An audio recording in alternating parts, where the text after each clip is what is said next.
Hello, everyone. Thank you all for being here with us from so many different places. It's really heartwarming to see like family, friends, collaborators, and some new names in the space. My name is Nataša Prljević. I'm speaking from Užice, Serbia. I'm an artist and co-founder of HEKLER, an artist-run collaborative platform that critically examines hospitality and conflict. We are also a transnational collective of artists, educators, and activists who are examining these topics through different artistic, pedagogical, and organizing strategies. This gathering is very special to us. It is an amazing synchronicity. The two of our core members, amazing and inspiring artists and women, Jelena Prljević and Farideh Sakhaeifar, are having two simultaneous solo exhibitions that are also surveys of their work in the past several years, up to a decade. This way we are thinking of using this event to actually bridge both geographies, since Jelena's exhibition is happening in her hometown in Serbia, where we are at right now, at the Reflektor Gallery, and Farideh is having her survey exhibition at Trotter&Sholer that is presented by KODA Lab. So these two exhibitions, Jelena's Too Much Remembering, Too Much Forgetting, Drawing as Metabolizing Memory, and Farideh's You're in the War Zone, are two really amazing surveys of work that bring together and manifest through different mediums in their own right, ideas around conflict, conflict resolution, also healing, as well as how we bring individual fears into collective space towards new radical imaginaries. So we are really happy as well that Francis Estrada, our friend and also artist educator and part of HEKLER, is going to moderate this conversation. We also invite you to see Francis's work as well. Through this process, also through part of this exhibition, but also with organizing this event, we are very honored to collaborate with Klaudia, Ofwona, Draber, who is with us as well, who is the founder of KODA Lab, a New York-based social practice residency dedicated to supporting artistic and professional growth of mid-career artists. And at this point, I would love to invite Klaudia to also say something about KODA before we enter the conversation. Hello, everybody, and hello, Natasha. You just stole my pitch. I don't know what else to say. Right, let me think. So I'm calling in from Brooklyn. I'm very grateful for HEKLER for organizing this, for inviting us to partner. It's a wonderful conversation that's going to happen. I'm sure we're all waiting for it. Just let me say two words before. So yeah, as Natasha said, we're a nomadic social practice residency for mid-career artists. So what we do at KODA is survey exhibitions, residencies, and arts education.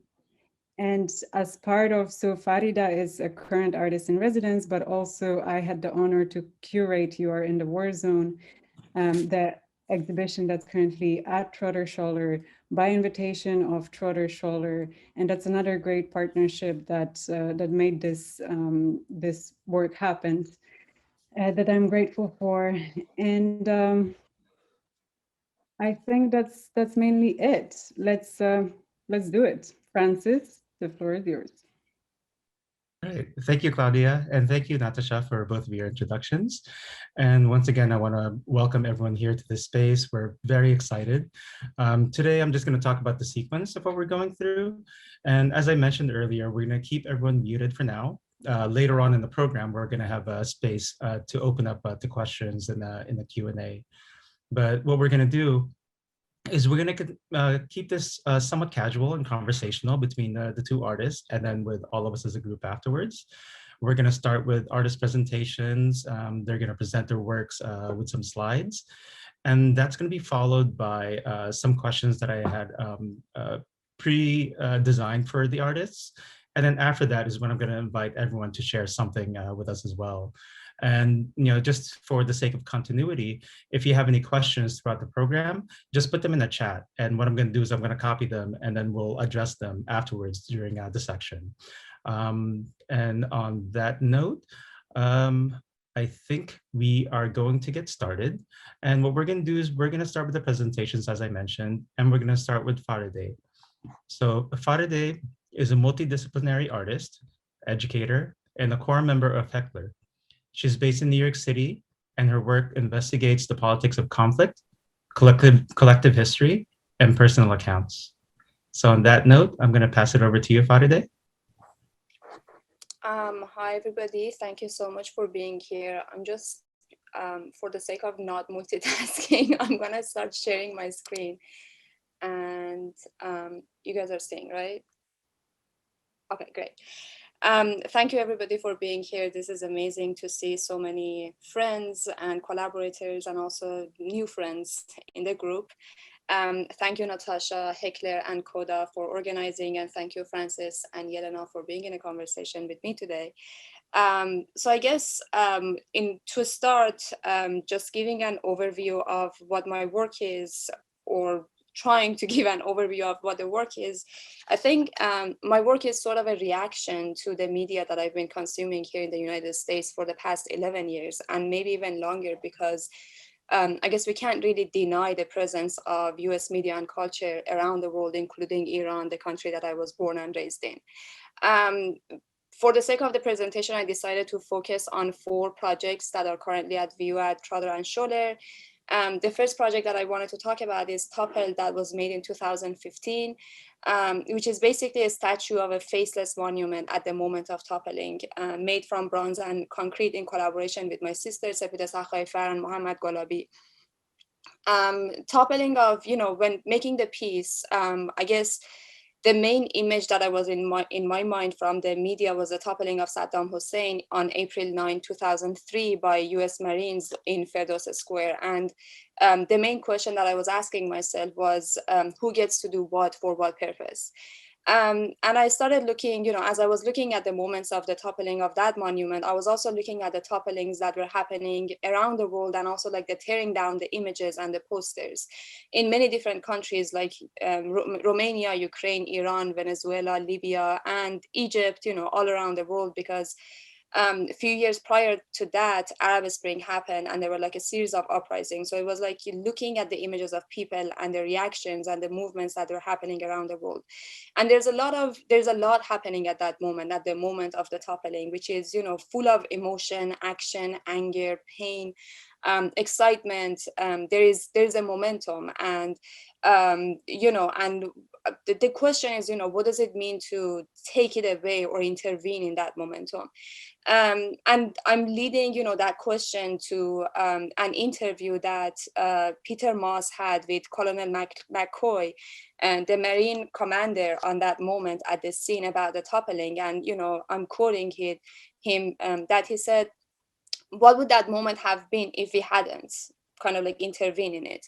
It would have been some B-reel of Iraqis banging away at this thing, and eventually losing interest and going home. There was a momentum, there was a feeling, this atmosphere of liberation.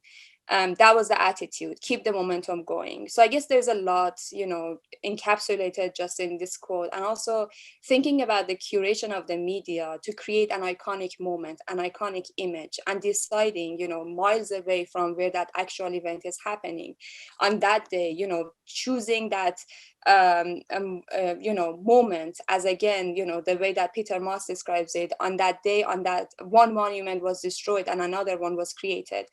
And this is a quote: "The new monument was a product of iconoclasm, the act of destroying the one, broadcast live across the world. The toppling of the statue in Ferdowsi Square was anointed in American media and by the American government as a virtual monument to the liberation of Iraq and the success of invasion." End of quote.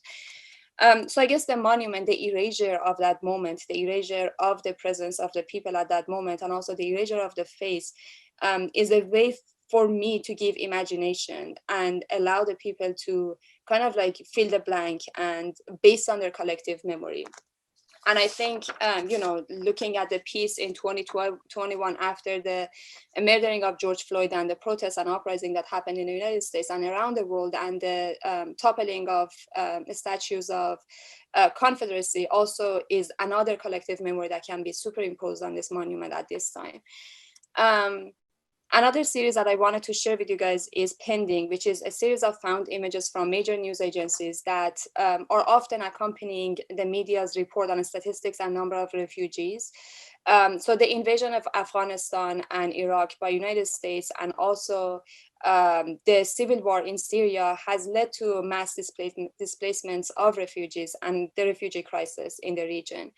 As I'm looking at these images, I'm looking, I'm zooming in and I'm looking at the bodies, I'm looking at the expressions, body language, and I'm thinking about translation, the translation of the media's language when talking about, these narratives. And in my opinion, there is some kind of an absence of the narrative from people who are coming from these experiences. And it's not because, they decided to be muted, they've been muted selectively because these narratives are not part of our conversation. The narrative of war, the narrative of displacement, and the US foreign policy from the perspective of those who are actually experiencing it.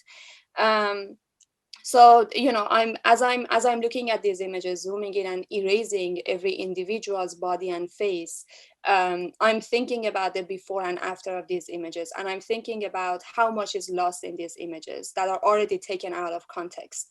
They're actually capturing a fraction of a larger phenomenon, of a larger experience, and using these images with the droid language of media in reportings and accompanying numbers and statistics actually draws it out from the last drops of kinship.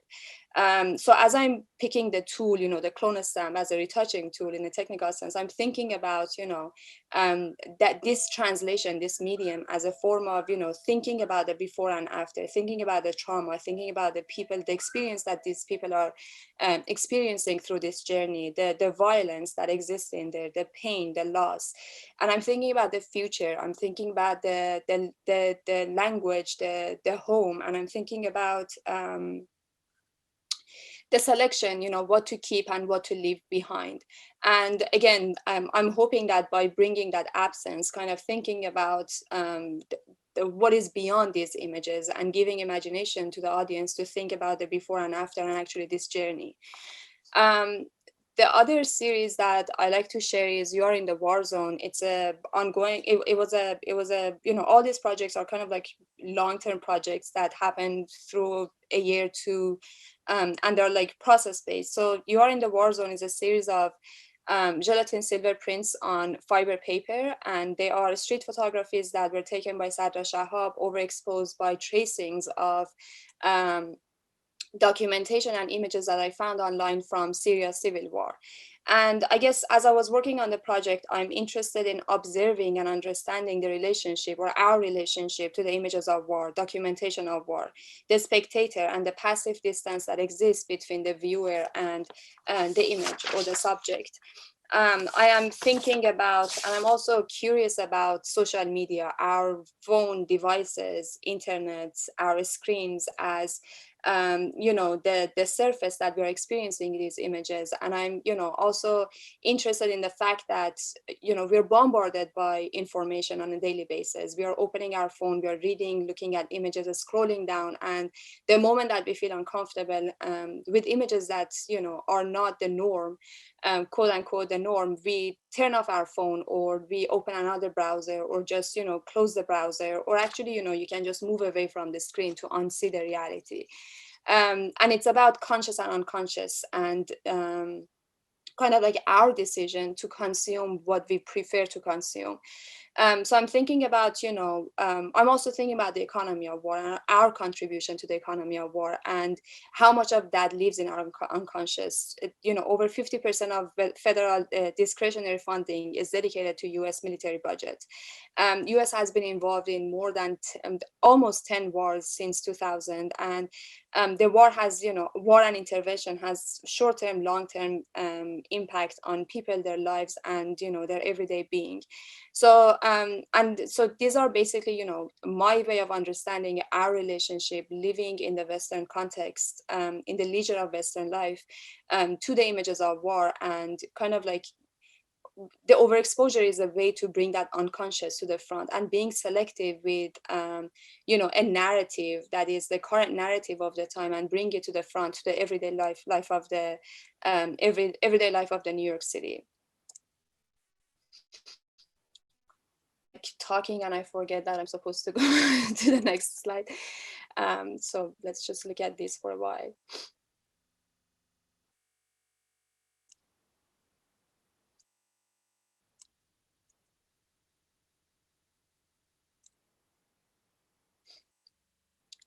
And then the last piece that I like to share is when taking down a statue, a chain works better than a rope, that I made recently in 2021. It's a large collage, or maybe a digital painting. I don't know what it is. This is exactly. That is a collection of found photographs that were taken at the moment of toppling of monuments all around the world. It's not just United States, but I think what happened in the United States kind of gave me courage to do something with these images that's been sitting in my archive for the past, you know, 6-7 years. And I'm thinking about, you know, I'm thinking about what's happening at the bottom of the monument, at you know, on the ground within the pedestal, and I'm thinking about how the media captured these moments. The use of the word vandalism is an interesting term, in my opinion, thinking about the monuments as something stationary that is supposed to be stable, not changed over time, and it's a reflection of history and, you know, icons. And what does it mean for people to intervene in these public monuments and intervene with graffitis or like markings, or even toppling or damaging these pedestals? And is it called intervention, or is it called people's presence and marks in public space? I'm also thinking about digital photography and the promise of photography, and that it's a form of preserving history. And if digital photography is still you know, aligned with that promise. I guess, you know, this came to my mind after thinking this novel, Iraq Plus 100, which is a collection of short stories by Iraqi authors that they imagine Iraq in 100 years. And I don't really remember the details, but in one of these short stories, the characters are investigating the past and looking at the images that are left from 100 years ago. And they can't really look at the details, and they can't find much in those images, because even though we think that our images have high quality, 100 years from now, the images are so pixelated that you can't really define the details in those images. And you know, that leads me to the question of what happens to our history and our documentation of this time in this digital format, and what is this pixelation? You know, how does it look like 100 years from now? And if, you know, there is a question of who has access to high quality images and who has access to just like images that you can find online, you know, the ownership and the access to those information is another question that I'm asking, looking at working on this piece. So, you know, having these questions in mind, I'm kind of like thinking of this piece as a collection of our collective memory, or maybe my generations of collective memory of these iconic moments. And I'm thinking of this piece as a way to preserve those moments as information, as pixels. And intentionally, I'm enlarging these low quality images that I'm finding online to think of a pixel as a form of a painting, you know, as pigments, and using that kind of like texture that the pixel creates to experiment with that idea of the pixelation. I also included some of the documentations, photographs of the exhibition at Trotter&Sholer for, I guess, since we're talking about the exhibition and the work in that context, I thought it would be cool to just include some of these shots as well.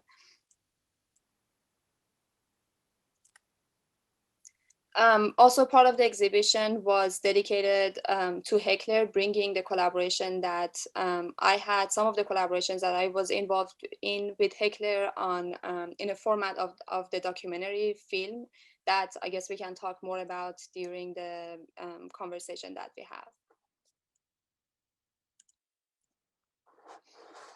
I'm gonna stop sharing. All right, thank you for that, Farideh. And I see that we have questions coming in, and like I said, we're going to save that for later. But yes, thank you for that presentation. And now we're going to move to our next artist, Jelena.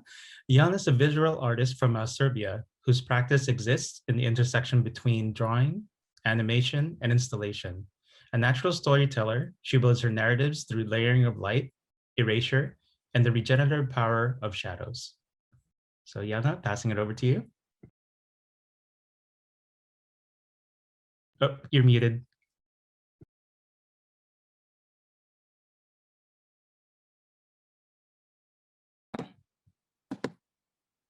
Can you hear me now?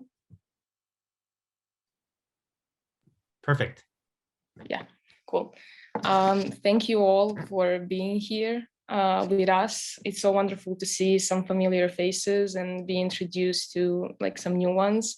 And thank you, HEKLER and KODA for organizing this talk, and Francis for like wonderful introductions, and Farideh for this amazing presentation that you shared with us.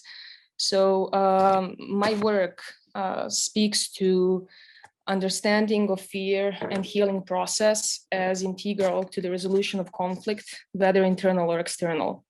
The series of works that I presented in, as Natasha said, Reflektor Gallery in Užice, is a sum of my emotional responses to the past 5 years of living outside of my home country.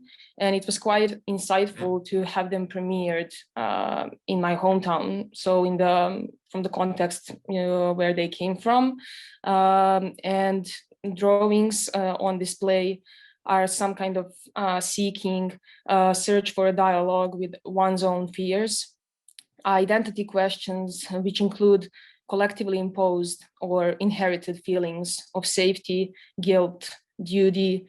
I make large-scale graphite drawings, handmade animations, and drawings animated by projections. Erasing to remember is often a phrase, some kind of a voice that speaks to me while building these graphite spaces on paper. And these places that I present are stories of no location, more imagined than actual realities. They come from felt experiences of places like this drawing is. The title is Kathy's Play, and I'm so happy that she's here with us now to listen to this. Kathy's Play is a charcoal and graphite drawing I started making while living at Kathy's. Kathy's is a 73-year-old woman who shared her house in the woods during my last year of college and first wave of the pandemic. Her house is a place where she grew up and came back to later on in life. One of the spaces I felt as containers of nurture, preservation, and care. Each section of the house and her backyard speaks to lifetime histories of generations gone by and years of life committed to the community. Second half of the drawing was made after my arriving to New York. The place I found as something transitional, quite transitional in nature, what really amplified the sense of displacement as well as questions related to belonging. And these two places, I was carrying this drawing from one place to another, and they organically blended and spoke to that transition. So using time and process as modes of expression, drawing reflects the complexity of transitional states accompanied by sincere need for reconnection, which is inevitably fleeting.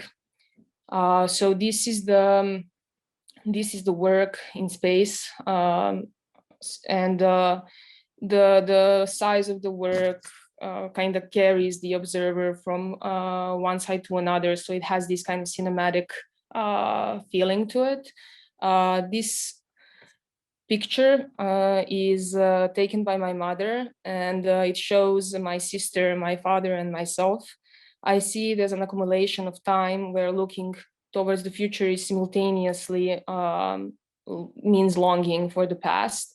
And this photograph served as an inspiration for many works to explore this compression of time and bring my drawing to life with a hand-drawn animation. That happened in this piece. So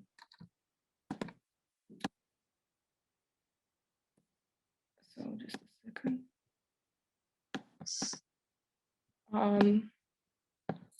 Sheltered is the name of this piece, and it's an installation of drawings combined with the projected hand-drawn animated imagery.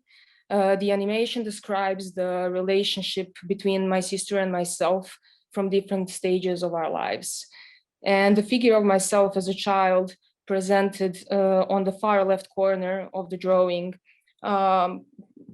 observes the sisters in this dismantled space, architectural space that was drawn from the referential images of the spaces where I lived while in Serbia. The child figure transfers into a pigeon, a bird that always finds its way back if attached to a place of departure.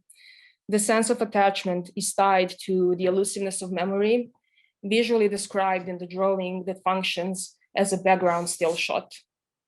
As the bird flies from one panel to another, from light to darkness, it activates other hand-drawn animations with its presence and ends its journey in the form of light, which reveals the interior of the abandoned house my sister and I played in during our childhood days in Serbia. The support between sisters allows the child to fly towards hidden damages and reveal much needed reparations. And combined with my drawings and animations, they illuminate these intimate observations, grounding them in a present moment.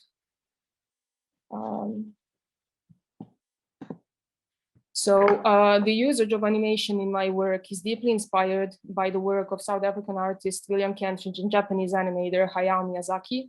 Both artists deal with factual and fixed aspects of history, rendered through the negating lens of change and imagination. The palimpsest technique of erasure makes the history of drawing visible. Rear view mirrors bring again the idea of multiple perspectives, and these perspectives are mutually negating and describe contradictory feelings, opposing attitudes, something that can be described as wanting to emigrate, deciding to renovate the house at the same time. So the weaving of these different perspectives, past and present, appear in the story Sisterhood. This story is written in collaboration with my sister and artist Jelena Prljević, and it describes an intimate experience of early maturing seen from a child's perspective. At the time the story is written, Natasha was in the US while I was in Serbia. The narrative centers around the abandoned house where we used to play as kids. Our individual voices are spoken as one, and they present this urge and inability to reconnect and create mutual memory. So growing up in Serbia, former Yugoslavia, meant conflicted understanding of mutually shared realities. First 10 years of my life were shaped by dissolution of country, civil conflict, severe UN imposed sanctions, NATO bombing, and silence about war crimes. This resulted in this early maturing guided by mistrust, undefined guilt, and indoctrinated fear. What was known and reliable for me as a child were play and conspiring times with my older sister. We would witness the injustice of patriarchal normative and imagine the world where histories would be more inclusive for other voices to echo. Throughout my studio practice, I was lucky to enter into collaboration with performers and puppeteers and create projects which made me perform on stage and experience stage lights as proclaimers of change in time as well in action. Stepping out of the light meant stepping out of time, while on stage the light was time and catalyst for the change. I was intrigued by the charged space left behind once performers leave the stage. And this thermal interaction of time, space, and memory in this theatrical experience encouraged me to continue exploring the questions of how we inherit places once they are abandoned. Thinking about the absence of performance on stage translated into my two-dimensional work as an absence of projected hand-drawn imagery. The light reveals the animation and eventually becomes a proclaimer of change. And this motion of light illustrates breathing, like a shelter where vulnerability shows up and allows healing to take place.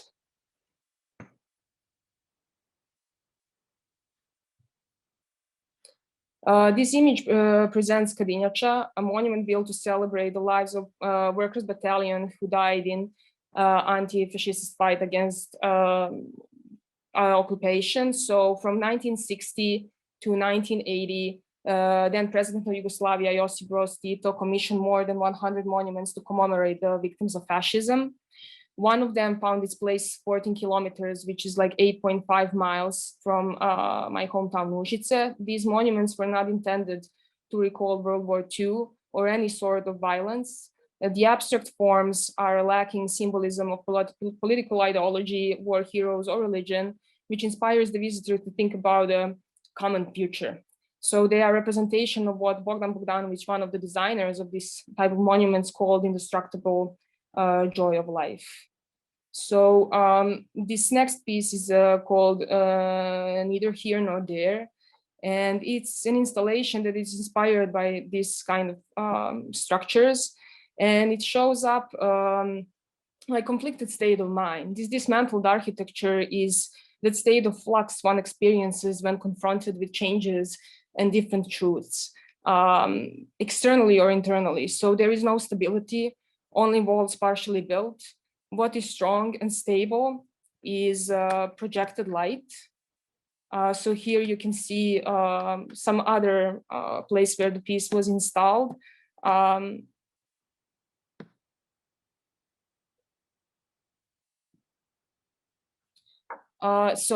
Drone spaces, what is strong and stable in these drone spaces is projected light shaped by these constructions. So what is drawn is what the viewer is projecting onto the drawing. So they are not fixed realities, but changing experiences, and stillness and motion are a metaphor for connection between remembering, unremembering, and eventually healing through forgetting. So here you will see how the whole construction, like whole piece, looked like in the space. So the piece itself was built in a way to kind of float in the space and speak to that kind of monumentality and something that it's not perceivable. So what I wanted to do as like a final thing for the presentation is also show like something that I'm currently working on, because the pieces that I showed in the show is the work that was done in the past 4 or 5 years. But what I focused on in these past couple of months, it's been actually more than a half of a year now since I came back to Serbia last summer, is the work on the countryside. This is the place from where the stories kind of came from. And I started working with my family on restoration of old abandoned houses there. And this process for me represents a navigation of history and present reality, both of my family and local community. So here we together transform physical space with the idea to kind of open it, cultivating hospitality, a place of community care and educational environment. So that's where I will stop now.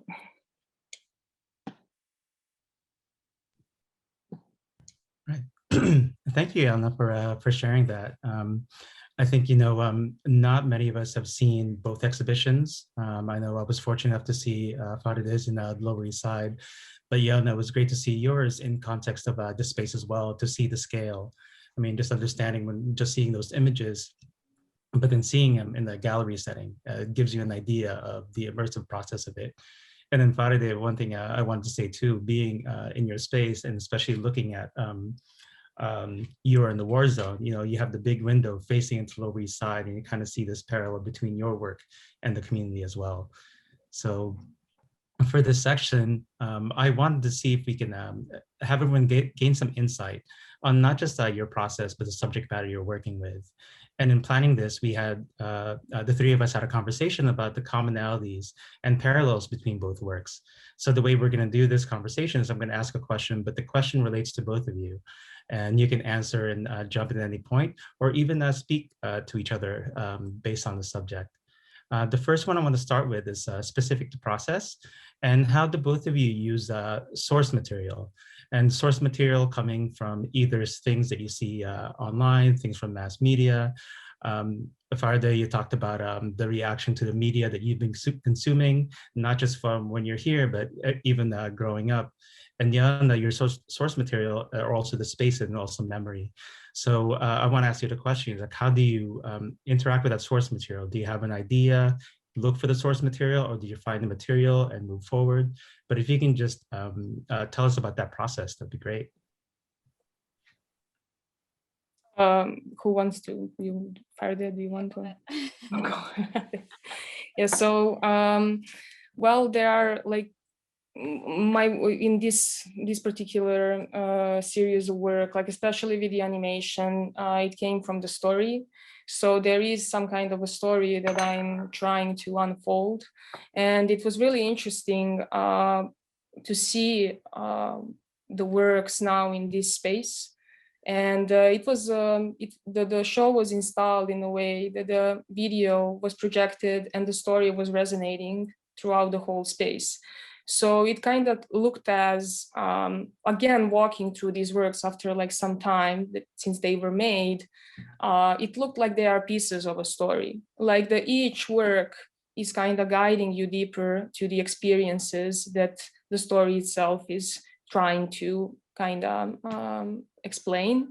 So in my process, I'm taking fragments of one thing that I'm working on, and then through like imagery that is pulled from the current space, because time is passing, I am kind of bringing it into the work and then redoing it and finding connections with the older pieces. And yeah, so that's kind of what I learned about my work while seeing it in this particular setup all together.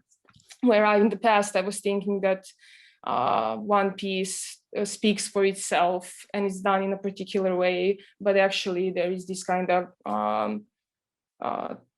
there is this thread of a story that is always present, and from where something is constantly pulled off. Thank you for that. So in a way, it's almost like there's not a clear start, there's no clear end, everything is kind of threaded together. And yeah, everything is continuous and it forms each other. So like thinking again about something that I will do in the future is that like works are pieces of some story that it's kind of main in the room.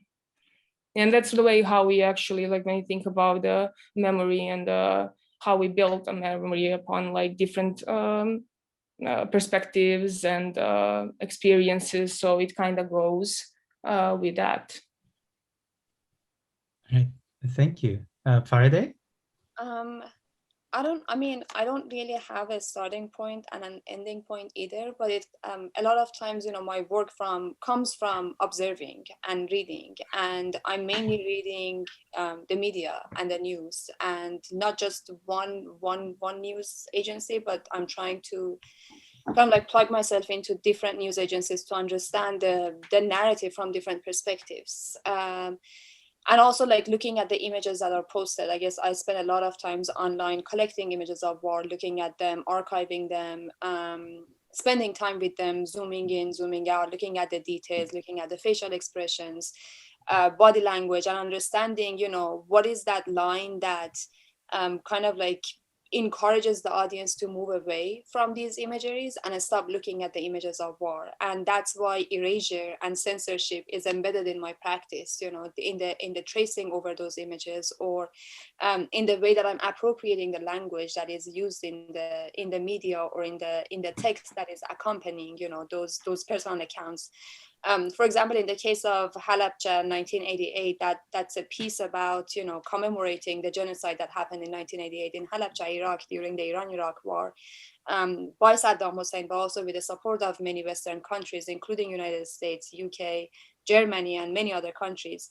You know, reading the text is a very dry text, and looking at the image is something that is unbearable. It's, you know, you can't just digest them. So it's about how to retell the story in a way that you kind of like break the text in a way that it's, I don't know, maybe poetic, and it's separated from its context. So you kind of like have a different rhythm and narrative into viewers' ears, but also how to use, you know, imagery and documentation and appropriate them so they become digestible, how to reenact them, maybe using, you know, a performer's body, a dancer's body, to talk about pain, to kind of like translate, which is, you know, at the end of the day, a pure failure, because it's impossible to talk about that. It's impossible to reenact that. It's just a gesture to kind of like include a narrative into a larger narrative. So, you know, there is a lot of reference to what is being said, and there's a lot of kind of like process on my side to understand that language, and also react to my reactions reading them as someone who is coming from the region and always had a different relationship to the imagery of war, you know, growing up in Iran, during, you know, being born in the middle of the Iran-Iraq war, consuming images of war all my life through national media, in the public space.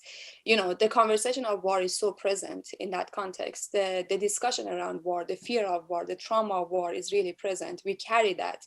Even if we didn't experience it firsthand, we carry that in our body, in our everyday life. And then coming to the United States, I realized that there is a pure absence. You know, there's an absence of a narrative from Iraqi refugee. There's an absence of a narrative from Syrian, of Afghans, and their history is intertwined with the United States history, but are they actually represented in the history books? Are they actually part of the curriculum of the schools? And there's the erasure of that completely from our narrative. So in a sense, you know, it's an observation of everything that I'm understanding, living in the United States, and understand, and also struggling how I can intervene in that format of a narrative and bring in another narrative into the conversation. Thank you for that. And you actually just gave us a good transition into the next question. And it's something that both of you had mentioned, is one is taking and synthesizing these different narratives that you have around you, but presenting it in a different way. And both of you actually mentioned, and just even recently, the idea of erasure. And I remember we were talking about the idea of erasure in both of your works, and also specifically about the effect of erasure and the process of it as you're making, as in the gesture you're making as the person making the art. We talked about the idea of the amount of pressure, the kind of rhythm, but also the effects of it. You know, with Farideh, the idea of removing the face from the monument, also impending removing the bodies. But Jelena, you mentioned something about erasing to remember. So could you talk a little bit more about those details that you include in your work, specifically about erasures? Yeah, like with the erasure, especially like animated film is a great example for that. So the process of how that was done is on a single piece of paper where you draw a frame, take a photo, erase it, then again. So there is like, the result is this one piece of paper, actually 4 at the end for this particular film, that are containers of the story. So they are like filled with these erased traces that don't exist anymore, but they are integral to presence of the story. So talking about absence, talking about present information and absent of some that should be equally present, is speaking to that in a sense of like where past frame, even though erased, needs to be there in order to understand the movement that will take place. So in that sense, so that is when we speak about animating, but also throughout drawing is kind of it's speaking to non-existence of a singular truth and something that it's constantly as it shows up. So while I'm drawing spaces like architecture, it's, for example, this space where I am right now in Krčago, where I completely changed. Buildings are kind of removed and malls showed up, so you would not recognize the space. And in that sense, like talking about, you know, history presenting like the certain space, it's important to include what were the layers prior to that. So when I'm trying to present places that I'm living, I'm kind of observing them from different perspectives and going back to them again. So drawing and then erasing, then coming back like several maybe months, and then seeing again what is my understanding of that and what maybe didn't enter in a previous expression. So that's it.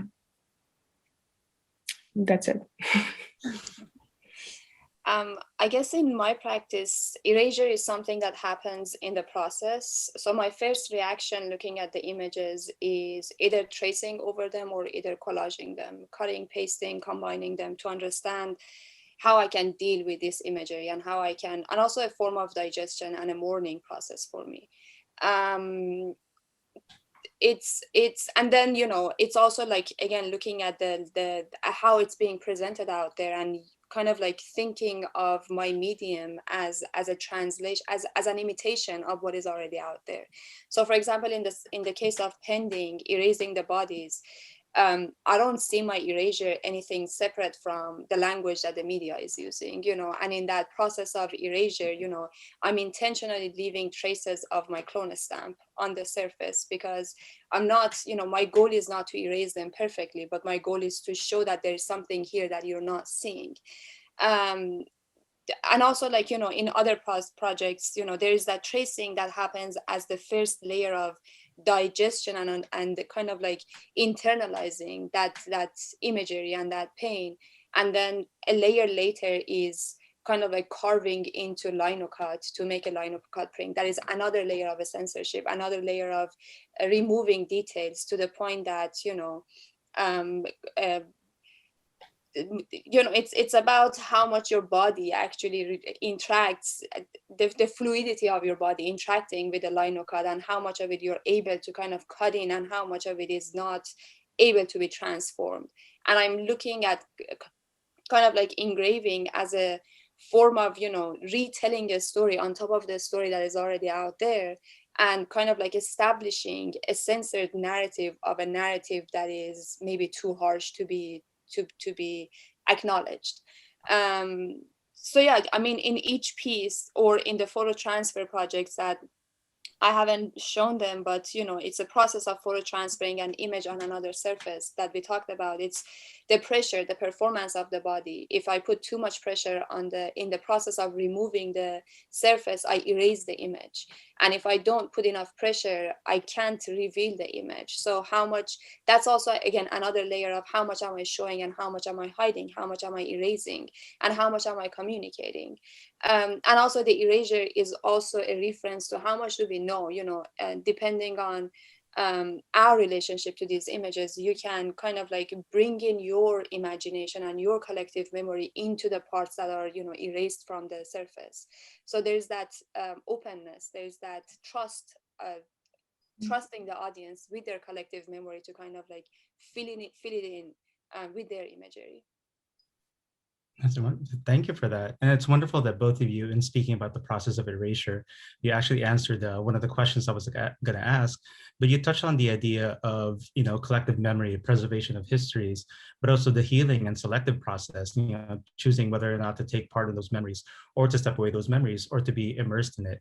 But also both of you talked about the idea of emotions, you know, the aftermath of what happens during, what happens at an event and the afterwards, the effect of that, and also empathy and the responses after seeing and experiencing your works, especially being immersed in those spaces.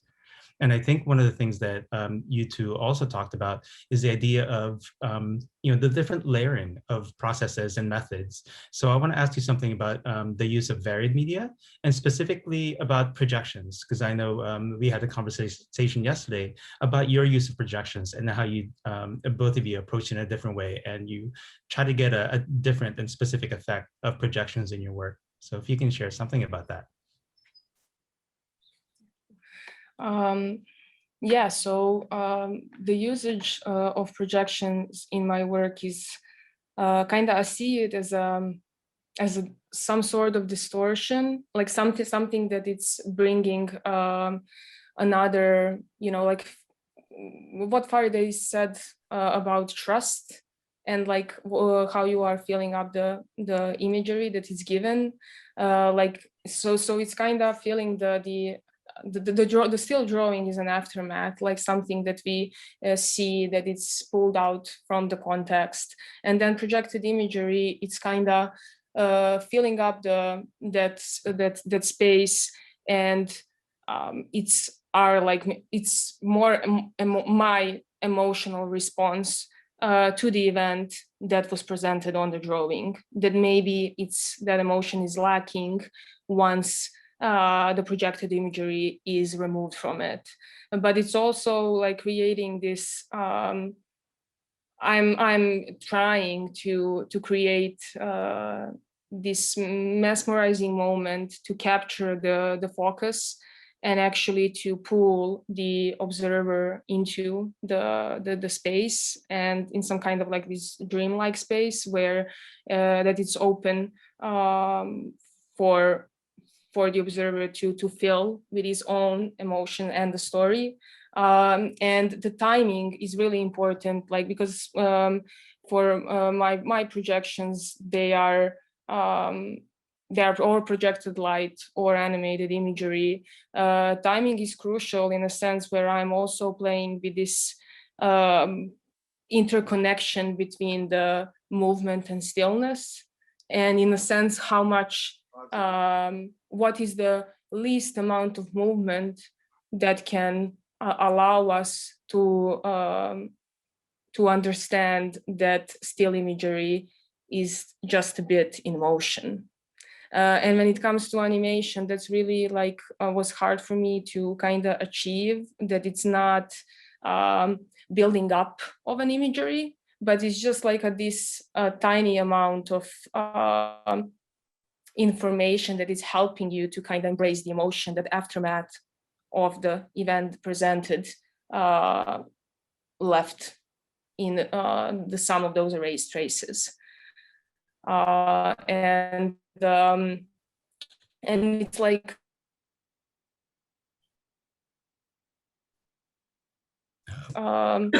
this way we live the story for whatever that story is, and the reminder to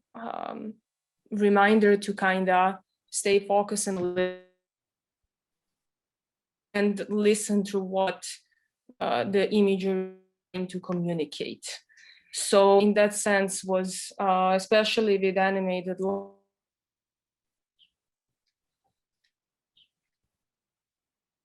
Oh, sorry, Anna. Storyboards about you. What? Can you hear me? You're breaking up slightly. Now? Now you're good. Yeah.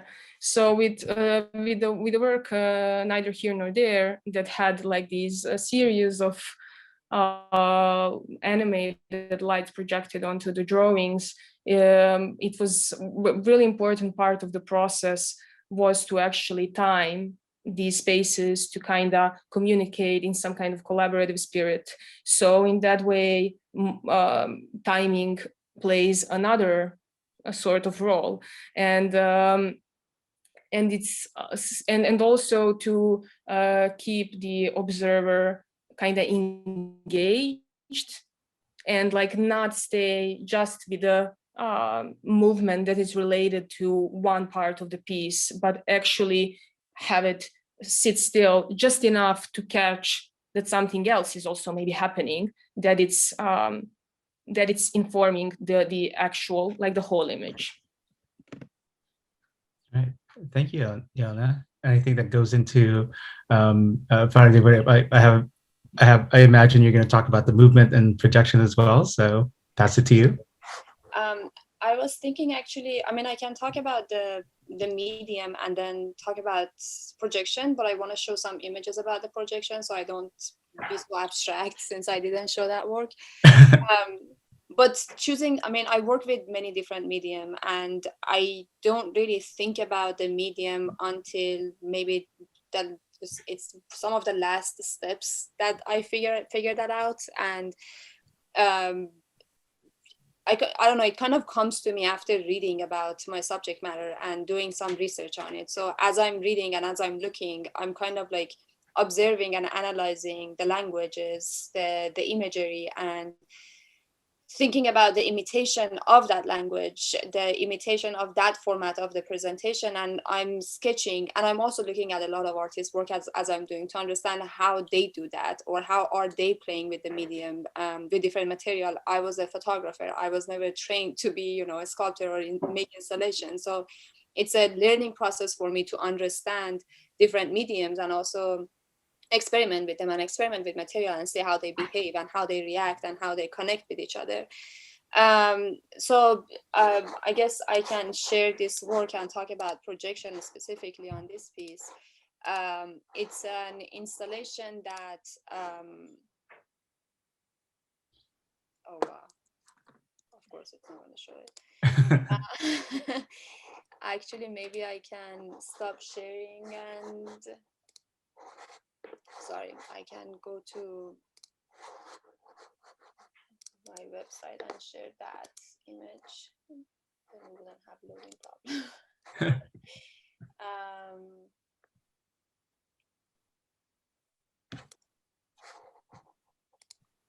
Is it the image from you that you're looking for?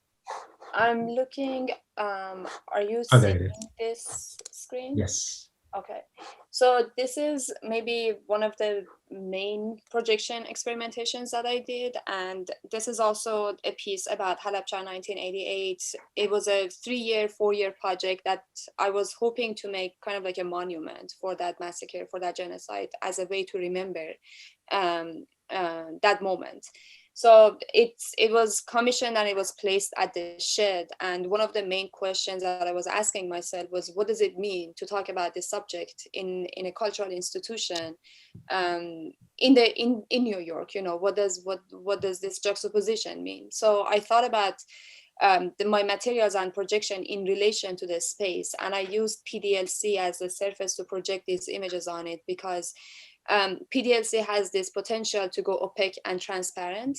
So I kind of like curated the piece in a way that in certain moments the image goes, the surface goes transparent, and therefore you lose your visuals, you lose the projection. And that's a way for me to kind of like remind the audience of the context, that you're in a gallery space and you're looking at the artwork. And I thought that it's important to kind of like criticize myself while I'm talking about the subject, and bring that context into the forefront as a way of, you know, as a format of communication and kind of like giving it a context. So, you know, this is maybe, I guess, like one of my main experimentations with projection and understanding its presence and its meaning in the work. in relation, which made sense with the piece. So yeah, I don't know if I answered the question or not, or rambled, but yeah. Oh, you did. Thank you. And it's Yeah, amazing. Go ahead, Jelena. I forgot to add, like, when it comes to various medias, I focused on projections, but I think it's important to say, because it really influenced what I mentioned, collaboration with performers, puppeteers, like this experience from a theater, and experience from being on a stage under the stage lights, and seeing yourself as somebody who is activating spaces on stage, but also being controlled by light, where if you are not in the light, you are out of time and some kind of like not part of the sequence. So that also really informed how parts of the story within the drawing are illuminated. So that's something that I forgot to add. Yeah, and it's interesting, there's so many connections between your works, even though you work in different subject matters, you work in a variety of media, and even the narratives are different. But you, in a way, through your work, you show your relationship to space, you show your relationship and your dedication to showing invisibility or visibility, being transparent, being opaque, and also questioning the spaces around you and responding to that. Another thing I want to ask, and Jan, I'm glad that you mentioned the work that you did with Yana, who's also here with the fabrics in the space.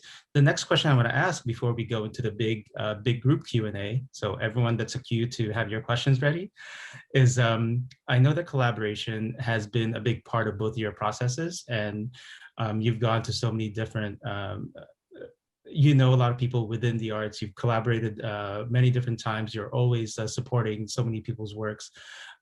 During this current moment, this pandemic, how has this pandemic affected your collaborative process, and how have you adjusted to it? I guess I'll go this. Collaboration, I think the idea of the collaboration for me started by the idea of displacement. I grew up in a family with many sisters that I had as my support, and I had my sister as always, helping me out with my projects, always, like in the most generous way possible. And then all of a sudden finding myself in a different country and not having that support system, and thinking about, from the beginning, thinking about how I can maintain that connection, which has always been part of my practice, working with my older sister Ashraf to kind of like document, videograph, take photographs, or to find something for me from the market in Iran and then send it to me. And then working with Sepide to fabricate a sculpture for me, just like giving her ideas, this is what I want, which was the top end. And then she bringing in her opinions and then making something. And for the pedestal, working with Muhammad to build, it's like always present, or working with Sadat using his photographs, or even working with found images. And I think it's important to kind of like talk about appropriation and talk about who did what in that process and build on top of that. That's why I value, when I'm appropriating images from news, I want to acknowledge that this image was taken by this person at this place and it's not mine. So that intervention and that appropriation the labor should be visible in the process, I think. During the pandemic, I think I've been working with HEKLER since 2018, and it has been an amazing experience. I think that's the place that I find context for who I am and my practice. And pandemic has been challenging, but also at the same time, as an adjunct teacher who is like commuting in the 5 boroughs, going to different neighborhoods and teaching, and also working with youth education at BRIC, at COP, I was literally traveling in 5 boroughs and spending a lot of time, commuting. So pandemic gave me time actually to I mean, aside from all the stress and all the things that's been happening around the world, it gave me time to basically sit down, reflect, read, study, and collaborate more with HEKLER. That, kind of we experimented with online assemblies. That was amazing because we had participants from around the world. So in a sense, Zoom gave us a more international platform to be in conversation with people who we are not usually in a conversation with. One of the fascinating moments for me was, talking about public space. And for me, living in the US, living in New York, I was so focused on being in this city that when we talked about public space, it took us 2 hours to define public space, because people are coming from, all these different contexts. So let's just define that in all these different cities that you're coming in.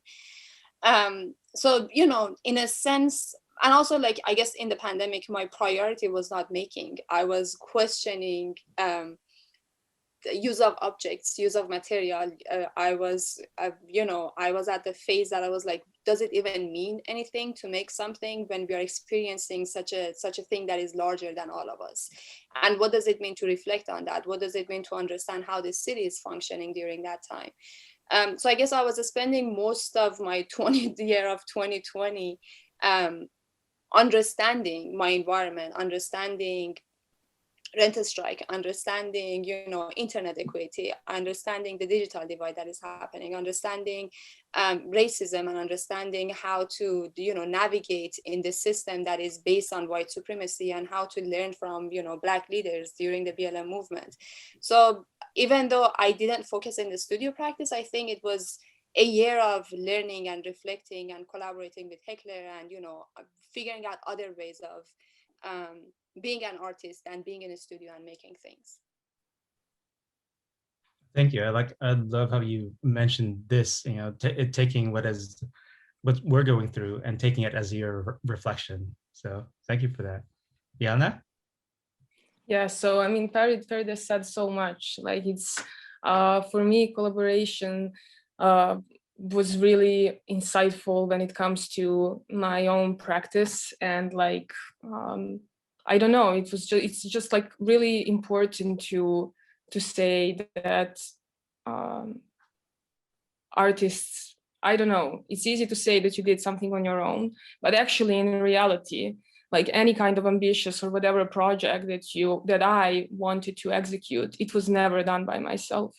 So it was done by a group of people, and like, it doesn't matter is that like your father and a neighbor building a metal construction or not, or it's like somebody that is, has a name or whatever, is there. So you cannot, what she said, like erasing like having that invisibility of labor, I think it's really problematic and present. And when it comes to collaborations, they are imposing kind of that's not the reality, that the work is done by several people who kind of equally engaged or engaged in their capacities. So what I find like really, really important that I learned from working with different people is understanding the capacities, my own capacities of people that I'm working with.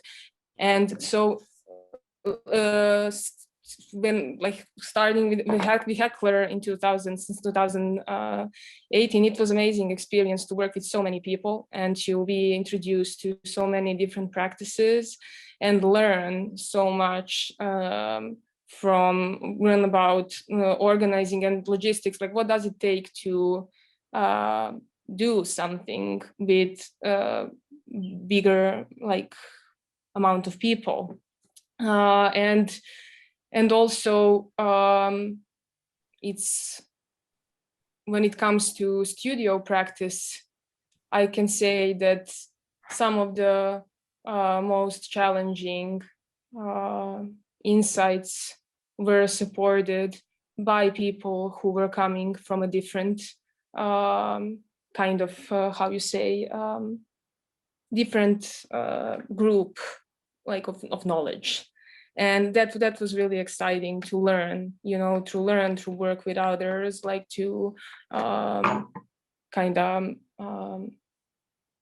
just learn more. And my first collaboration was with my sister, like Natasha. It was a long distance collaboration, and it started, with that story. She invited me to to do the story with her. Like she invited me, like she sent me the story that I had to respond to, and then the works got created. She created her own version of a story. I created my own, and both grew in their directions.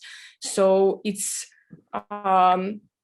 I don't know, I find it really powerful and important that it's there. And for me right now, like when it comes to pandemic, I am living the ultimate collaboration, and it's a collaboration with the family, which means to, go to the countryside and kind of get reintroduced to like family dynamics and actually learn how to work with things that you maybe don't like, but it's there, and it's, and things that you are discovering again as awesome.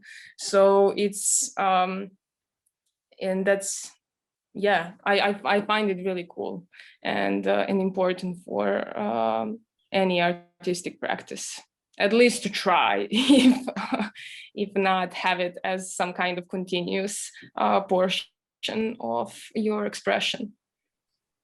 Yeah, thank you for that. Sharing about the idea of capacities, your own personal capacity, but the also the experience of working in different spaces. Yeah, and it's also like I started when it comes to countryside, working with one more like collective, Djeva collective, and it's like a group of architects, and that's really interesting experience to jump into some completely different sphere and see how that will go. Well, thank you, and good luck. It sounds like all this is leading to future projects, and the two of you from since I've known you seems to never stop working. So it's always, it's always inspiring to see what you're doing next and what you're doing, especially with the limitations that we're given now. So I'm going to turn to some questions. There were a couple that were posted in the chat. I'm not sure if Cosmo's still here. If you are, maybe not. But Cosmo, basically, I think he wanted to ask Farideh, it'd be interesting to hear your thoughts on the toppled monument archive, if you've heard about it. No, I'm actually grateful that he shared that website. I just opened it and I looked at it. It's a collection of monuments that's been toppled in the United States in the 2020, and I think it's really important to preserve, that story and put them in the context. And it's actually pretty amazing to see that that archive is there, and thinking about what is next, what is after these moments. And yeah, that's awesome that he shared that. Yeah, I'm going to take a look at it too. So thank you. So just so you know, I put it in the chat, the Toppled Monument Archive. And Tatiana, if you're here, did you want to mention something about sisterhood and how it reminds you of Hedgehog in the Fog by Yuri Norstein? Oh, cool. Really awesome. Oh, hold on. Yeah, I think that, hi. Hi, Jelena. It was nice to hear you, and I'm really grateful for this conversation. And yeah, I for some reason I got a flashback when you were showing your art, your technique, and it's very, very well-known Russian cartoonist and a very talented artist who made that cartoon. I suggest everyone to see it. It's very like atmospheric, and I saw your animation, and it kind of reminded me that you kind of work on the same kind of theme of some kind of memory, childhood, dreams, something like that. Can you do you yourself see some kind of like interactions between? Have you ever seen that cartoon that I'm talking about? Yeah, I think I am. Yeah, it's like really you can please continue. It's very very old cartoon, and it's a legend in Soviet culture and the post-Soviet countries. And I just caught myself on the flashbacks of like this feeling of coziness, and at the same time some kind of like a little bit of blues and some kind of like childhood dreams, memories. what you were thinking about when you were making that piece, because sisterhood is a very important part and theme for me, because I have a younger sister as well, and her name is Natasha too. I was just asking you what you were thinking about when you were making that incredible piece. Thank you. Thank you for this question. Well, yeah, it's the film is definitely a response to a departure of something that you see as anchor, like to something that like it was when the story is written. As I said, Natasha went to United States, and for me that was like a drastic change because we are connected, and when she sent me the story, it was really emotional, and it was on a theme of play, and it included the house and four waters, and so it's. And I responded to that story by going there, going to that house, the old house in our countryside that still exists there. So nothing there is kind of invented. What is imaginative is the emotional response to it, but it's actually pretty factual. So it kind of things switch there, like what is seen as factual and what is actually imagined. So it's, and I went there and I responded from the present to what she was saying, and it ended up being this dialogue that, and we also then recorded videos, me from MySpace, then she from Detroit, actually Ann Arbor, where she was at that time, and created an installation calling her House of Four Waters, the introduction. And from there, she later on developed the piece, The House of Four Waters, which is the name of her kind of story. For me, it was sisterhood. And I think that this replies to your question in a sense of like, when we think about certain place, space, and a memory to it, how we define ourselves towards that memory, like what are we extrapolating as an essence that we are basing our story about it. So it was, for me, it was the connection like between us and that.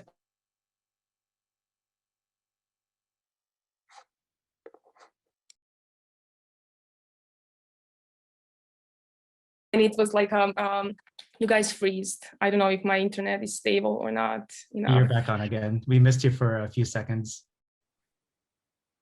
Yeah, okay. So and it was that response on like, what does it mean, to have stability? And if we talk about home, these four waters, this kind of like stability in a sense, having four corners. Yes, the three are the least amount of anchors that are needed for stability, but with four, like for me, it was a presentation of like our family kind of unit. And but then again, talking about inner home, like an inner stability and what is needed for that. So I was thinking about all these things, and then also like solidarity between women as like really, really important thing that helps you to kind of get out of the imposed perspective that in Serbia is quite patriarchal, and look at things from this other angle and allow yourself to live that other angle. So without having like support through life, I mean, from my family, but most importantly, my sister, who was there to constantly like put maybe that other perspective or something, was definitely, yeah, I just wanted to make a note to that. And that's why it's sisterhood, because it's, I see that as some sort of, that connection as something that helps you to survive, but in that sense of like, what are like women, like values and different angles of like seeing, the world, and yeah, how to help that live. And that support and collaboration that we talked about prior to your question it becomes like essential. Yeah, thank you for an answer. I completely agree with you about like semantics of the word sisterhood, that it's something more than just relations inside of the family. It's more than that, and I can definitely relate to that. Thank you for an answer. Yeah, cool. All right, thank you, Anna, and And then that also speaks to kind of what? Yeah, No. can you Go again for it. please? Go ahead. HEKLER values and having like this feminist space where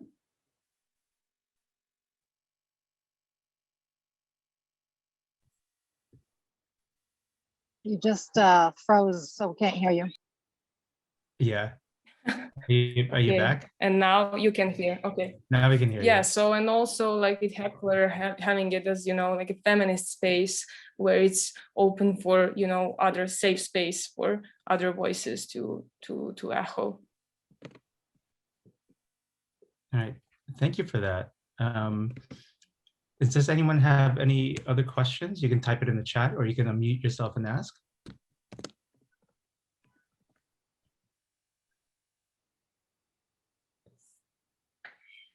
Okay, Megan, did you want to ask the question out loud, or would you like me to ask it?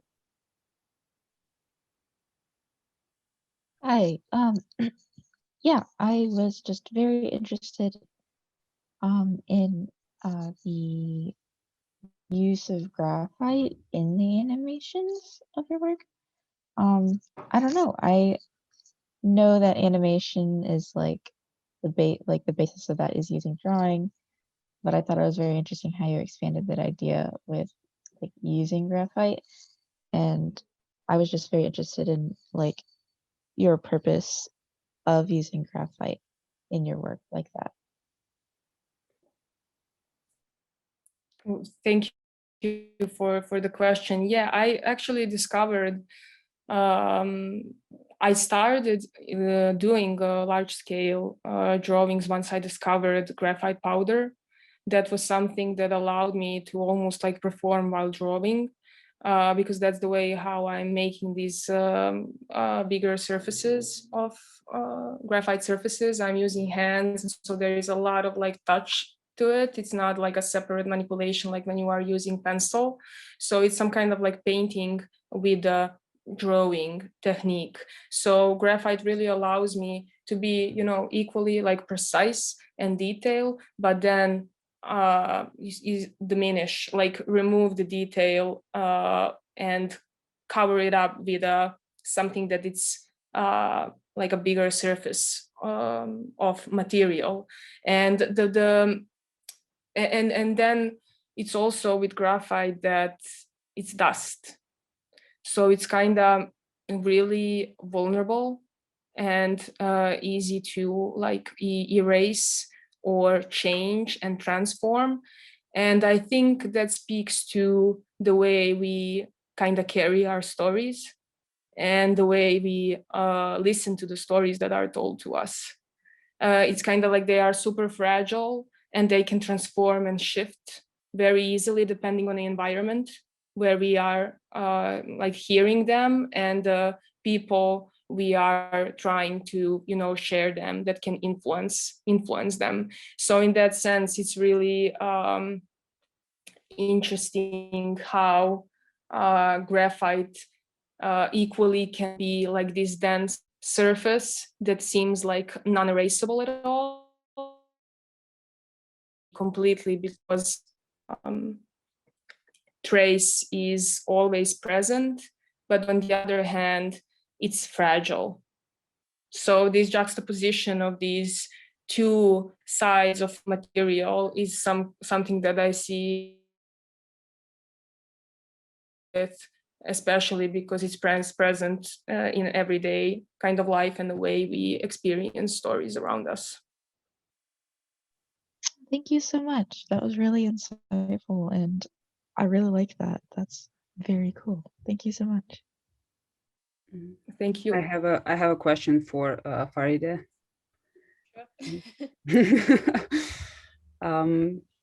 So Farideh, can you tell us a little bit more about polyvocal aspect in your practice and how actually you transitioned from kind of bringing collective through, yes, through collaboration, but also through collective, through bringing in collectivity visually within your work, and how that transitioned into actually bringing different, like directly different voices into your like narrative construction.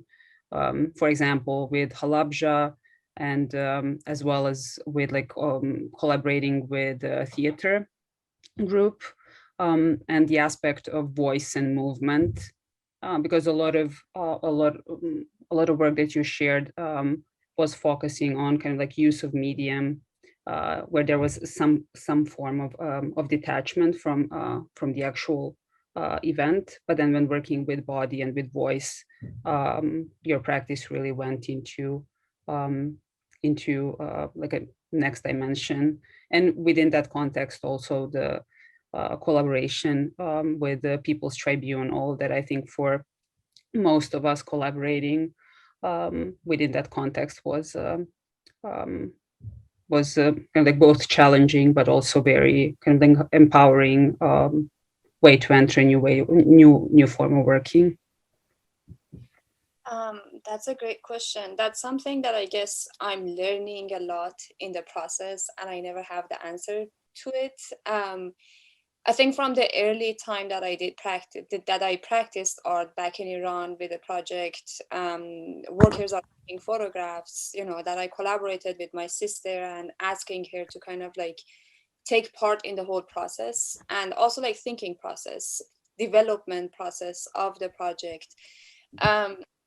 It's a scary, but also it's about trust, and it's about putting your ego aside and trusting what comes into your practice, especially when it's a long distance, communication and working.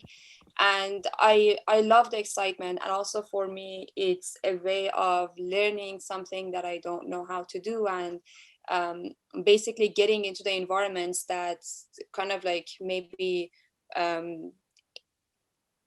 freaks me out to enter otherwise, thinking about working with bronze. I would never, I don't know how to work with bronze. I don't even know how to cast something. I never cast anything in my life, but I wanted to work with bronze. So if I have, my sister who is a sculptor and knows how to cast, and I trust her with her visual, intervention into my practice, that's very gifting. And also it's a way to kind of like put myself in a vulnerable situation of, I haven't seen the piece, you're making it and you're going to send it to me from Iran, so I'm going to see the final product 2 weeks before the show, and I just have to trust you throughout the process and trust the images that you're sending me, and also like walk me through the process of fabricating that and casting that, which is beautiful, this long distance communication that is happening. The same with Acquired from the Above by the present owner, that I have this idea, but I can't go back to Iran.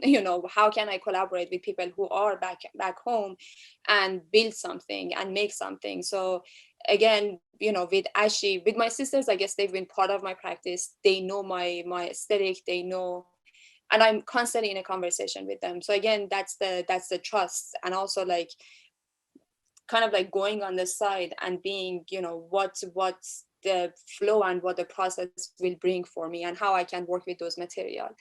I think, Halabja was one of the most kind of like curated collaborations that I had. That being said, also it was full of surprises and challenges. I think, again, throughout the process, making collages on the topic and figuring out, extracting text from the research that I did. At some point I realized performance is the only way that I can, talk about this incident, talk about this massacre. And again, I'm not a performer. I don't even know how to dance. I'm basically a clown on the stage, dancing freely when it comes to movement. But I wanted to work with a dancer, and I talked to a few dancers and I looked at a lot of dance. thinking about a body that doesn't know how to move and doesn't know the language of, you know, performance, but looking, you know, I found myself completely illiterate, looking at the movements, looking at other dances. And I'm like, if I'm trying to communicate that with a performer, and I don't even know what is the language that they use in the studio to talk about movement, how can I communicate with her? So I started looking at performances and just taking screenshots of the moments that I thought can resemble what I'm looking for, and then bringing that to the studio, to the rehearsal room, and be like, hey, this is what I'm thinking about, this is the narrative, and this is what I want to happen here. Can you show me how to do that? And learning a lot in that process, and also trusting. And you know, in that process, a lot of times, I always think that if I did the performance with Isabel Umali, who is an amazing dancer and choreographer, and if I did that with any other dancer, that would be a completely different piece, because the way that she interpreted and the way that she translated those texts into movement is unique to her, and unique to her body and her understanding of trauma and pain. Which was a beautiful experience, and also, you know, a lot of challenges. And when it came to the music, I worked with Sadra, and the advantage of working with Sadra Shahab is that we are in a constant conversation. He knew about my project from day one, so I was constantly talking to him. We talked about sound, we talked about, he came from the same experience, you know, growing up in the war in Iran and coming here and kind of like growing up with the same imagery. So it was easy to kind of, not easy, I mean, easy is not really the word for it, but it was a constant conversation of understanding the role of sound, understanding the instrument that we are using, and a lot of back and forth, a lot of, you know, conversations. What does this instrument, like, what does this sound make you feel? What does it mean to use trumpets, you know, in context to chemical weapon that kind of like has this effect on breathing and the collapse of the lung system? So how can we translate that into an instrument and bring that into the work? What does it mean to use the sound of this melancholic piano, you know, that is like the moments of tapping on the key, and, you know, making that emit that kind of like the bang or the sound that stops you. What does it mean to bring in breathing? You know, there were like a lot of conversation, a lot of back and forth of understanding the narrative and understanding the medium in relation to that. And working with the cinematographers also, again, I have a vision. We rehearsed something, but what does it mean to translate a live performance into a video? Which is, again, you know, another challenging process that, you know, can possibly take away a lot from the performance. But trusting and conversations and, you know, hours of talking and talking and talking to understand where I'm coming from and where they are coming from, and having two cinematographers with two different visions that for the first time they come to this space. Again, I think that's a trust. And also talks a lot about me being an artist who is not financially supported. So I'm, you know, I have this budget, this is the time that we're working, and their generosity in giving their time, their expertise, their talent, and contributing to the piece as if this is their piece. So I'm really grateful, because I've been lucky. I've been working with people who put a lot, have been putting a lot in the work that I've been sharing with them. And I think the tribunal, a collaboration that we did, I did with Natasha, Shimrit, Dina Al-Adib, and we had a large group of people who joined us, and they actually responded to this project, was a combination of curation, organizing, discussions and conversations, and also a level of trust. To the day that we went, I mean, we had some ideas of how people are going to respond to these 28 exhibits, but we didn't know exactly what's going to happen. So we were all entering the space, trusting them with their narratives and their reactions, and, you know, their arguments that they're bringing into the space. And it's always, you know, I think it's always beautiful, you know, it's always gifting when you enter the space and you're like, it's not me, it's us, that we are experiencing something together. And the more I do it, the more I realize that, I don't know, working in solitude can be boring, you know, and working in collaboration with other people can be really gifting and challenging. And also, you have to constantly put yourself, you know, think about, how, you know, the language, the process, communication, and how much, and listening, the practice of listening in that process is also something that I guess maybe I didn't know how to do at the beginning. A lot of my earlier collaborators told me that you're a dictator in working and you want it to be this way, and along the process you learn that maybe it's not about, how I want it. It's about listening and understanding how other people are seeing at the same thing, looking at the same thing, and what are this thing that they're bringing in, and putting all of them in a pot and mixing it and taking it out. What is the result of that? I'm enjoying it a lot. It's scary always, it's challenging always, but also pretty awesome. That's amazing hearing the multiple voices in your work, but also the level of trust, like you mentioned so many times, that it's your work, but you are turning people to collaborate. So it's a full community working on just one project and one vision. And it's also their trust, them trusting me. It's not just me trusting them. It's a mutual, safe space that we just share ideas and we come up with conclusions.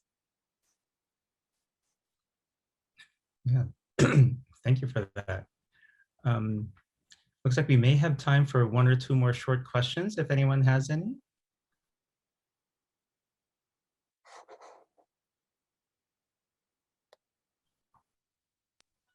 If no one has a question, does anyone have a question? Go for it.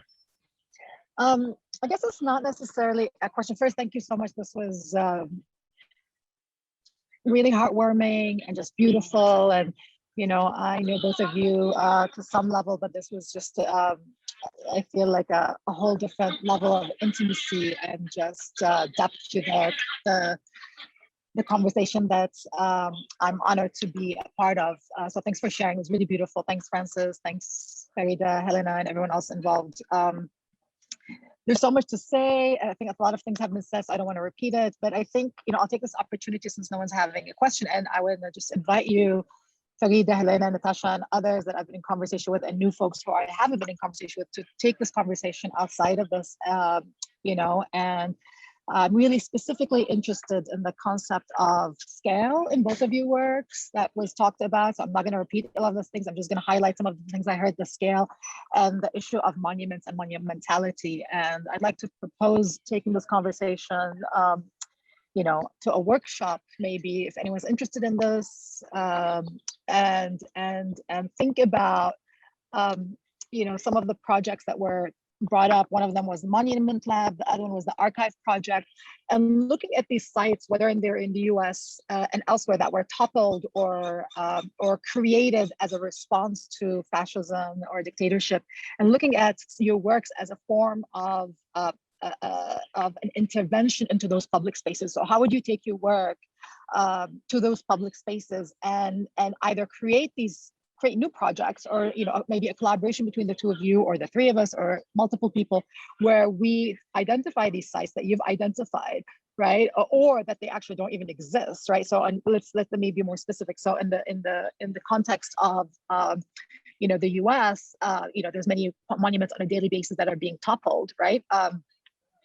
And there's many projects right now that are happening around what do you replace in them. So one of the most beautiful ones I saw, and there's many of those, I mean, there's the one in London, I can't remember the exact location right now, but the one I remember very much because I was living in San Francisco at the time was the one of Christopher Columbus at what is it called, the tower, forget the name of the tower, Coit Tower.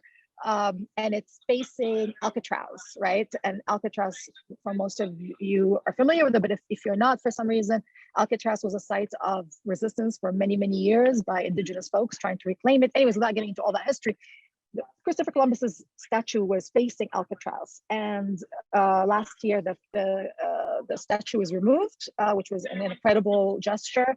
And there's many conversations about how to replace it, right? And there's many community and members and artists who are trying to produce works that might replace that. And then, but of course, there's a pushback. Anyways, without getting too much into it, so basically in the US, those kind of monuments that are being toppled, what kind of stories are being told, both kind of narrative-wise, but really like physically, how do you replace a monument like that? So an intervention would be, we've talked about this outside in our conversations with HEKLER about what kind of collaborations can be made to replace those sites. So that's one thing. And then in places like, you know, in Serbia, where there was actually an effort to some degree to produce work that was going to speak to fascism, right? But then other narratives have been erased. So, you know, would it be a new monument, or would it be intervention to those monuments? And for me specifically, what I'm interested in is in some of the work that Farideh is engaging with very beautifully, is, for example, the narratives, these narratives that you speak about, Farideh, that need to be put into public space. So, for example, a monument commemorating the ongoing war and death and destruction that was instigated by a fascist response to September 11th. So the war in Afghanistan, there's no memorial that commemorates, you know, the deaths of thousands of Afghans, right? Or Iraqis, or you know, Yemenis, all these wars that you're speaking about that are happening, that are led by, you know, U.S.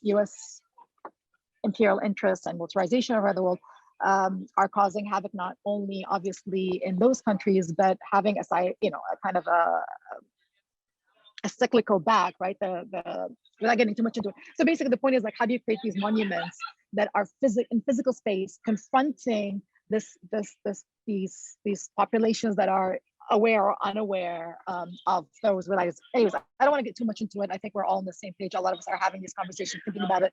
But I'd like to just invite you all to, like, you know, if you're interested, we can take it with, you know, HEKLER or outside of HEKLER, and talk about, like, not just conceptually thinking through these things, but collaborations that are about bringing new works in public space. I think that would be interesting, because the issue of scale come really beautifully in both of your works. And you know, I would love to help support bringing it to public space. Anyways, I can go on, but this is just, I'm just thinking out loud. And since no one had a question, I just thought of reflecting something back. Thank you so much, everyone. I really appreciate it. Thank you for the beautiful work. That's amazing, Dina. Thank you. I've been actually thinking a lot about public space and public monument, and if there is a public monument that represents US invasion and intervention in other countries, how does it look like? And I have ideas, you know, that I would love to collaborate, but also, and this at the same time, I'm thinking about, you know, this idea of, again, who gets to say what, and who gets to have that platform to create those public spaces, and what does it mean to create an alternative space in response to this kind of like systematic censorship of those voices. And this is something that I guess I started with HEKLER. I kind of brought that to KODA, again, bringing it back to HEKLER to understand how we can bring in the subject of public space into the conversation. And I mean, in response to that, I'm thinking about kind of a digital intervention as a solution, because it gives us the freedom to imagine and intervene without actually having the physical presence in that. That's, I guess, I don't know, it's another project that I would love to collaborate, and I would love to sit and brainstorm and discuss and see, but how is that possible, and what are the ways around it? So thank you for bringing it up. And I think, yes, absolutely, let's do it. Yeah, thank you for that, Farideh, and thank you for Dina for bringing that up. I know this is the right time for it, and especially going back into the subject matter of both of your works, and yeah, the idea of collective memory. What memory is going to be passed on over time? What memory is whose memories are going to be told over time?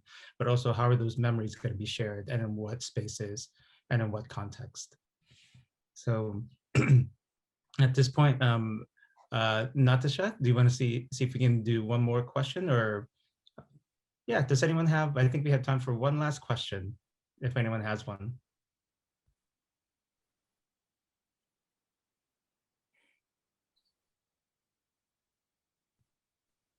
Okay, if there's no questions, Farideh or Jelena, do you have, oh, sorry, go ahead, Dina. Sorry. No, I was just going to say, just to respond to Farideh, check out Monument Lab's new app that they just launched or launching. It's an art and technology platform designed to allow users to dig deeper into the living history of a particular city.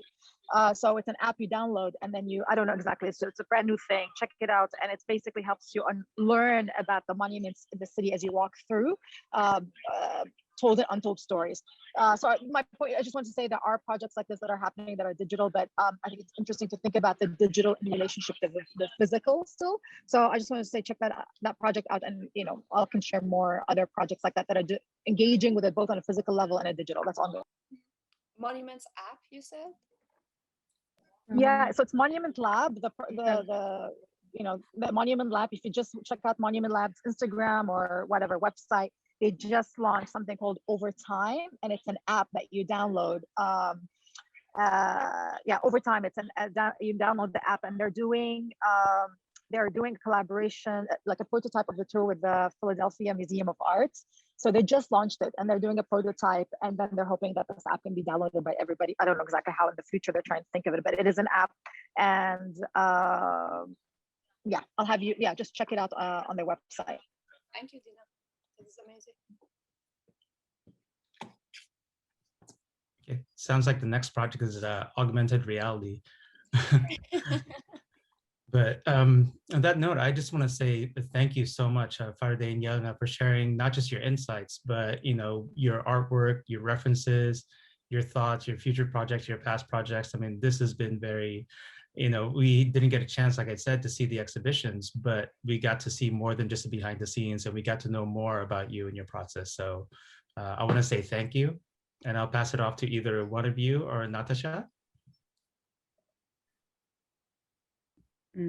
So I want to second what Francis said. Like, thank you, first Jelena and Farideh, for really beautiful, generous presentations. Francis for spectacular moderating and hosting of this gathering, and everyone who joined us. It is very, very heartwarming to see so many people staying for 2 hours with us and sharing your thoughts, your comments, references as well. So hi, Rashmi. So if you wish to stay in touch, you can find, I'll share our email address, and we've already in the Eventbrite linked it. You came here through. There are many links to the artist's website, also to KODA's website. And we will be using that mailing list to share this video recording with you once it's published. That you're welcome also to spread around if you wish. But yeah, I think that's it. And as Dina said, like, work continues, collaborations continues, and feel free to get in touch, and together we'll definitely continue kind of developing and growing in directions that are inspiring and meaningful to many of us, if not all of us. Thank you, everybody. Really, this was awesome. Thank you so much.